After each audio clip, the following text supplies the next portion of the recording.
Thank you for joining me on my masterclass. Now, I'm not going to teach today on how to improve your life, self-improvement. I'm going to go directly into history. Yesterday, Thursday, September 8th, 2022, Her Majesty, the Queen of England, Queen Elizabeth II, died. Now, when she died, I didn't mourn her. I didn't come up to say rest in peace because, I don't think that I wanted to do that. But I didn't condemn her. To me, it was just like, okay, she's dead. Let me respect people who are going to mourn. But then there was a Nigerian professor at a school in America, Carnegie Mellon University, and then she said some very, very, very, very, very, very unfortunate things, very sad things, very painful things about the Queen of England, just before she died and then after she died, wishing her excruciating pain, and then, just some horrible things. And she tied that to the Biafran War, the Nigerian Civil War. One of the things we have to understand is like the Nigerian Civil War was it was what it was. It was a Nigerian Civil War. Oh, well, obviously, Nigeria does not produce arms, so we have to buy arms from somewhere. But to blame others for the Nigerian Civil War, it's almost like it's an abdication of responsibility. How did the Nigerian Civil War start? It started with the January 15, 1966 coup, in which some people felt that other parts of Nigeria, will I say, killed some people from other parts of Nigeria, and July 29, 1966, there was a counter coup. Now, it's an unfortunate incident. We should move on. We should try to rebuild. But then to start to blame the Queen and then to start to say, a lot of people don't realize this. The Queen of England and now King Charles III, the King of England, they are ceremonial heads. They are titular heads. They're just figures of state. They don't control the government. They don't control the civil service. They don't control the military. So you have to understand that they are figureheads. So to blame Queen Elizabeth for what happened in Biafra, eastern Nigeria during the Civil War, it's just, I don't know, it's an unawareness of history. The British government, if they want to do anything, for instance, if the British government want to declare a war, they do not go and consult with the Queen and then the Queen is the one that tells them to fight a war. No, they inform her. But it's the cabinet that controls the government. So you have to understand that. I'll give you a very good example. In Nigeria, in 1962, 1963, Obafemi Awolowo was sentenced by the Tafawa Balewa administration for treason. And then he was thrown in jail.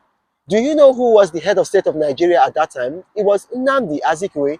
Now, would it make sense for the Yoruba people of the Southwest to start to blame Igbos because Nnamdi Azikiwe was the head of state? No, Nnamdi Azikiwe was in exactly the same position as the Queen of England was in 1962, 1963. He was just a figurehead head of state. He would declare the government open, he would declare parliament open. That was all he was. So let's put things into proper perspective. If you have to understand this, that lady, I really don't know why she was blaming Queen Elizabeth, because if you think about it now, General Murtala Mohammed, General Obasanjo, General Buhari, General Babangida, General Abacha, all these were military heads of state or presidents who governed Nigeria or maybe ruled Nigeria. And they all participated in the Nigerian Civil War. They killed in the Nigerian Civil War. They were the ones that prosecuted the war. Yet we had Igbos, people from the southeast, serving in their governments. As a matter of fact, in General Babangida's government, an Igbo was the second in command. So that means if General Babangida had died, then that Igbo man from the southeast would have become the next head of state, naturally. His name was Abitu Ukiwe. So, Obasanjo had Igbos in his administration, Murtala Mohammed, the same thing. And not only that, some of these people, they married Igbos. General Babangida was married to somebody from that part of Nigeria. The second in command to General Obasanjo, which was General Shehu Musa Yar'Adua, he was married to an Igbo. Another person in that administration, Amadu Ali, was married to an Igbo.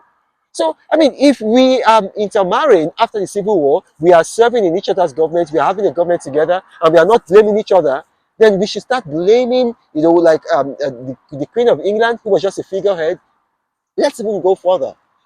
The nucleus of the party that was prosecuting the Civil War was the Northern People's Congress, because they were the most aggrieved because of the January 15, 1966 coup.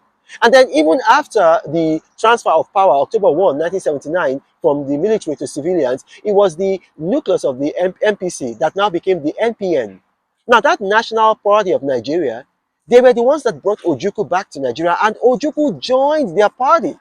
So if Ojukwu joined them, I mean, why should somebody today be blaming the Queen of England? I mean, I don't know. England directly fought with Argentina. They fought a war, the Falklands War. Even Argentina has mourned the Queen of England. I mean, so let's put things into proper perspective. My name is Ronald Mokri. I know that I might have annoyed some of you, but I just want to put the record straight. Thank you for watching, and God bless you. But Reno travels all around the world. I hope you get inspired about what you see. Apostle of greatness, Reno is a master. Only one man against the whole world in large. Fighting with the monsters, poverty I can't stand. That's why Reno is